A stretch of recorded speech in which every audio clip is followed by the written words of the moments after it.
আপনি কি জানেন পৌষ মাসের একটি নির্দিষ্ট তিথিতে করা একটি ছোট্ট কাজ আপনার পুরো বছরের ভাগ্য বদলে দিতে পারে? থামুন, একবার ভাবুন। আপনার ঠাকুমা হয়তো বলতেন, পৌষ না করলে সারা বছর শান্তি নেই বাবা। কিন্তু আপনি কি জানেন কেন?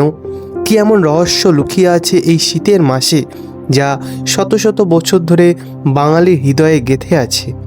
আজ আমি আপনাকে নিয়ে যাব সেই গ্রাম বাংলার মাটির গন্ধে, যেখানে কুয়াশা মাখা ভোরে মায়ের আজও হাঁড়িতে নতুন চালের পিঠা বানান, যেখানে প্রতিটি তিথির আছে নিজস্ব মাহাত্ম্য, প্রতিটি আচারের আছে গভীর অর্থ।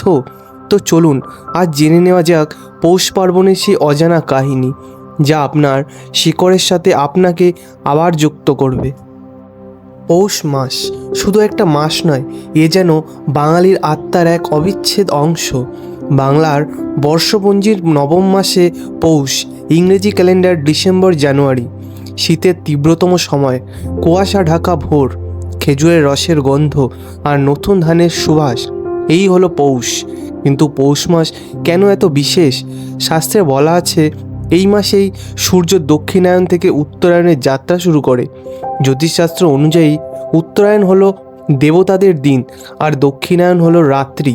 তাই পৌষ মাসে করা যে কোনো পুণ্যকর্ম, যে কোনো দান, যে কোনো ব্রত, তার ফল হয় বহুগুণ।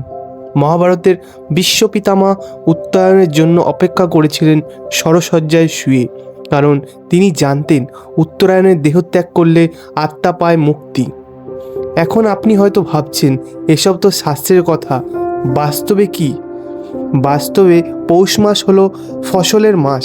কৃষিজীবী বাংলার এই সময় নতুন ধান ওঠে, কৃষকের গলায় ভরে ওঠে সোনালি ধান, সারা বছর পরিশ্রমের ফল। তাই এই মাসে কৃতজ্ঞতা জানানোর উৎসব, ধন্যবাদ যাপনের পর্ব, এটাই পৌষ পার্বণ। প্রকৃতিও যেন সাজে নতুন সাজে। শীতের মিষ্টি রোদ্দুর, নরম কুয়াশা, খেজুর গাছের রসের হাঁড়ি, সব কিছু মিলে এক অপরূপ দৃশ্য সৃষ্টি হয়। আর এই সৌন্দর্যের মাঝে লুকিয়ে থাকে আমাদের পূর্বপুরুষদের জ্ঞান, বিশ্বাস আর ভালোবাসা। এবার আসি আসল প্রসঙ্গে। পৌষ পার্বণ আসলে কি?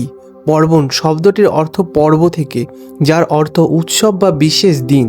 পৌষ পার্বণ মানে পৌষ মাসের বিশেষ উৎসব, যেখানে ঘরে ঘরে নতুন চালের পিঠা, পায়েসের বানানো হয়, দেবতাকে নৈবেদ্য দেওয়া হয় আর প্রতিবেশীদের সাথে ভাগ করে আনন্দ করে নেওয়া হয়। কিন্তু এর পিছনের গল্পটা আরও গভীর। হাজার হাজার বছর আগে, যখন বাংলার মানুষ পুরোপুরি কৃষি নির্ভর ছিল, তখন ধান ছিল জীবন। ধান মানে অন্ন, ধান মানে বেঁচে থাকা। আষাঢ় শ্রাবণের বৃষ্টি হলো, ভাদ্র আশ্বিনে বীজ বপন, কার্তিক অগ্রহায়ণে পরিচর্যা, আর পৌষে এসে ফসল তোলা। কল্পনা করুন, একজন কৃষক সারা বছর রোদে পুড়ছে, বৃষ্টিতে ভিজছে, মাটিতে ঘাম ঝরিয়েছে, আর পৌষ মাসে যখন তার গোলা ভরে ওঠে তখন নতুন সোনালি ধানে, তখন তার মনে কি অনুভূতি হয়? কৃতজ্ঞতা, পরমেশ্বর প্রতি, প্রকৃতির প্রতি, মাটির প্রতি। আর এই কৃতজ্ঞতা প্রকাশের উপায় হলো পৌষ পার্বণ। এই দিনে সকাল সকাল উঠে স্নান করা হয়, তারপর নতুন চাল দিয়ে পিঠা বানানো হয়।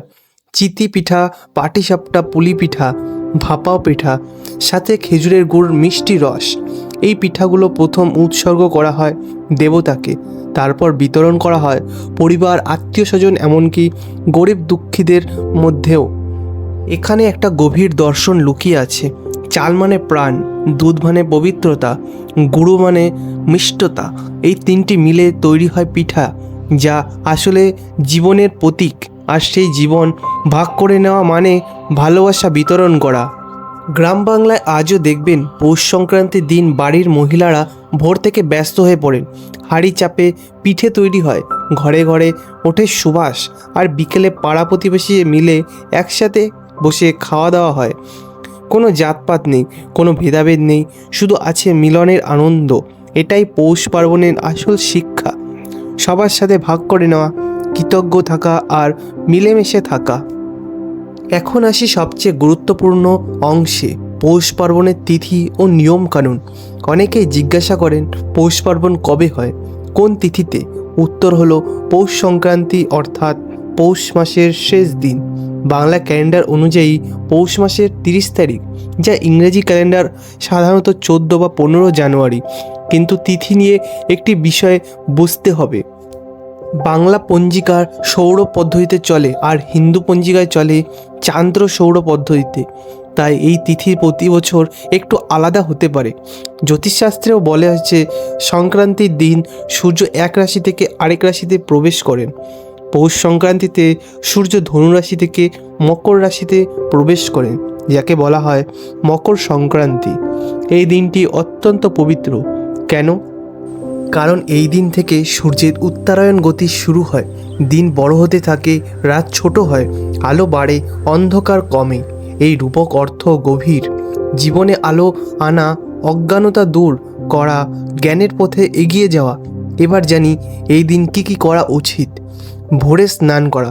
পৌষ সংক্রান্তির দিন ভোরবেলা সূর্যোদয়ের আগে স্নান করার নিয়ম। বিশেষত দিনে নদী বা পুকুরে স্নান করলে পুণ্য বেশি হয়। এখন অনেকেই ভাবেন এত ঠান্ডায় স্নান, কিন্তু এর পিছনে আছে বৈজ্ঞানিক কারণ। শীতকালে ঠান্ডা জলে স্নান করলে শরীরে রক্ত সঞ্চালন বাড়ে, রোগ প্রতিরোধ ক্ষমতা শক্তিশালী হয়। এই দিনে তিল দান করার প্রথা আছে। তিল মিশ্রিত খাবার খাওয়া হয়। বলা হয় তিল দান করলে পাপ মোচন হয়। তিল আসলে শীতকালে সুপার ফুড। এতে কিছু আছে ক্যালসিয়াম, আয়রন, ভিটামিন। এই শীতে তিল খাওয়া শরীরের জন্য উপকারী। একটা সবচেয়ে আনন্দকর অংশ, নতুন ধানের চাল দিয়ে পিঠে বানানো। এই পিঠে প্রথম দেবতাকে নিবেদন করা হয়, তারপর পরিবার ও অতিথি পরিবেশনে করা হয়। এটা আসলে নতুন ফসলে কৃতজ্ঞতা জানানোর উপায়। পৌষ সংক্রান্তিতে দান করার মাহাত্ম্য অনেক বেশি। খাদ্য, বস্ত্র, অর্থ যাই দান করুন না কেন, তা বহুগুণ পুণ্য দেয়। এই দিনে সূর্য দেবতার পূজা করাও হয়, লক্ষ্মীনারায়ণের পুজো করাও হয়। অনেকে এই দিনে ব্রত রাখেন, কেউ ফলাহার করেন। বিশেষত মহিলারা সন্তান ও স্বামীর মঙ্গল কামনার ব্রত পালন করে। এবার জানি কি এড়িয়ে চলা উচিত। এই দিন কারোর সাথে ঝগড়া করবেন না, কাউকে খারাপ কথা বলা উচিত নয়। এসব একটু এড়িয়ে চলুন। বলা হয় এই দিনে যা করবেন সারা বছর তাই হবে। তাই শান্তি ও প্রেম বজায় রাখা উচিত। এই দিনে নিরামিষ খাবার খাওয়ার নিয়ম, মাছ মাংস এড়িয়ে চলা উচিত। এই দিনে অলসভাবে শুয়ে বসে থাকা উচিত নয়। ভোরে ওঠা, পরিশ্রম করা, পবিত্রতা বজায় রাখা, এসব গুরুত্বপূর্ণ। এই দিনে যদি কেউ আপনার কাছে কিছু চায়, তাকে না বলবেন না। দান করুন, ভাগ করে নিন। কৃপণতা এই দিনের বিরুদ্ধে। পৌষ পার্বণের তিথি পালনের এই নিয়ম আসলে আমাদের জীবনযাত্রার শৃঙ্খলা, পবিত্রতা এবং সহিষ্ণুতা আনার উপায়। এটি শুধু ধর্মীয় আচার নয়, এটি একটি জীবন দর্শন। এবার একটা গুরুত্বপূর্ণ প্রসঙ্গ, পৌষ পার্বণ নিয়ে যেসব লোকবিশ্বাস আছে সেগুলো কতটা সত্যি। প্রথমে শুনি কিছু প্রচলিত বিশ্বাস। পৌষ সংক্রান্তিতে স্নান না করলে অমঙ্গল হয়। এই দিনে যা দান করবেন সারা বছর তা ফিরে পাবেন। পৌষ পিঠে না বানালে সংসারে সুখ থাকে না। এখন প্রশ্ন হলো, এগুলো কি সত্যি নাকি শুধুই কুসংস্কার? আসলে উত্তরটা এত সহজ নয়। এই বিশ্বাসগুলির পেছনে আছে মনস্তত্ত্ব বিজ্ঞান, সমাজবিজ্ঞান এবং ব্যবহারিক বিজ্ঞান। ধরুন পৌষ সংক্রান্তি স্নান করার কথা, এটা কি সত্যি ভাগ্য বদলাবে? হয়তো না, কিন্তু এই নিয়মের পিছনে আছে স্বাস্থ্যবিধি। শীতকালে মানুষ স্নান এড়িয়ে যায়, যার ফলে ত্বক সংক্রমণ হতে পারে। তাই ধর্মীয় নিয়ম করে দেয়া হয়েছে যে এই দিনে অবশ্যই স্নান করতে হবে। আর এখন যখন পুরো সমাজ একসাথে একটা স্বাস্থ্যকর অভ্যাস তখন সেটা সংস্কৃতির পরিণত হয়। দানের ব্যাপারটাও তাই। দান করলে সত্যি ফিরে পাবে কিনা সেটা বিতর্কের বিষয়, কিন্তু দান করলে যে মনে শান্তি আসে, সমাজের সমতা বাড়ে, দরিদ্রের সাহায্য হয়, এগুলো কিন্তু সত্যি। মনোবিজ্ঞানীরা বলেন যখন আমরা বিশ্বাস করি যে আমার ভালো কাজ করছি, তখন আমাদের মনে পজিটিভ এনার্জি তৈরি হয়, আর সেই এনার্জি আমাদের আত্মবিশ্বাস বাড়ায়, কাজে সফলতা আনে। তাই বলা যায় বিশ্বাসের শক্তি আসলে আছে, কিন্তু সেটা ভৌতিক নয়, মানসিক। আরেকটা বিষয়, পৌষ পার্বণ আসলে একটি সামাজিক বন্ধন তৈরির উপায়। ভাবুন তো, একটি গ্রামে সবাই একসাথে উৎসব করছে, একসাথে খাচ্ছে, একে অন্যকে উপহার দিচ্ছে। এতে কি হয়? সম্পর্ক মজবুত হয়, বিশ্বাস বাড়ে, সহযোগিতার মনোভাব তৈরি হয়। আধুনিক যুগে এসে আমরা হয়তো অনেক কিছু ভুলে গেছি, কিন্তু এই পর্বগুলো আমাদের মনে করিয়ে দেয় আমাদের শিকড়ের কথা। আমরা কোথা থেকে এসেছি, আমাদের পূর্বপুরুষরা কিভাবে বেঁচেছিলেন, কোন মূলবদ্ধ তারা লালন করতেন। এই পৌষ পার্বণ কুসংস্কার নয়, এটি আমাদের সংস্কৃতি, আমাদের পরিচয়, আমাদের ঐতিহ্য। তো বন্ধুরা, আজকের এই যাত্রা শেষ হলো। পৌষ পার্বণের গল্প, তিথির মাহাত্ম্য, নিয়মকানুন সব জানলেন, কিন্তু এখন একটা প্রশ্ন থেকে যায়, আপনি কি এবার পৌষ পার্বণ পালন করবেন? জানি আধুনিক জীবনে অনেক ব্যস্ততা, অফিস, কাজ, চাপ সব মিলিয়ে হয়তো মনে হয় এসব পুরনো রীতি পালন করার সময় নেই। কিন্তু একবার ভাবুন, পৌষ পার্বণ মানে শুধু একটা আচার নয়, এটা মানে আপনার শিকড় ফিরিয়ে যাওয়া। আপনার ঠাকুমার হাসিটা মনে পড়ে, আপনার দাদুর গল্পগুলো শোনো, গ্রামের সেই মাটির ঘর, খড়ের চালা, আম গাছের ছায়া, সেসব স্মৃতির কাছে ফিরে যাওয়া। এটা মানে আপনার সন্তানকে শেখানো যে আমাদের একটা ইতিহাস আছে, একটা সংস্কৃতি আছে যা আমাদের গর্বিত করে। পৌষ পার্বণ মানে ভালোবাসা ভাগ করে নেওয়া, মানে কৃতজ্ঞতা প্রকাশ করা, মানে একসাথে থাকা। আর এই একসাথে থাকায় তো আসল শক্তি, তাই না? তাই এবার পৌষ সংক্রান্তিতে একটা ছোট্ট প্রচেষ্টা করুন। হয়তো আপনার পুরো রীতি পালন করতে পারবেন না, কিন্তু অন্তত একটা পিঠে বানান, হয়তো একটু দান করুন, হয়তো আপনার পরিবারের সাথে বসে এই পর্বের গল্প বলুন। ছোট ছোট পদক্ষেপই তৈরি হয় বড় পরিবর্তনে।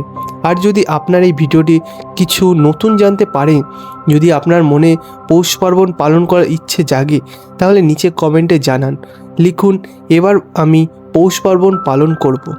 আর অবশ্যই ভিডিওটা শেয়ার করুন আপনার প্রিয়জনদের সাথে। চ্যানেলটি সাবস্ক্রাইব করুন যাতে আরও এমন বাংলা সংস্কৃতি ভিডিও পেতে পারেন।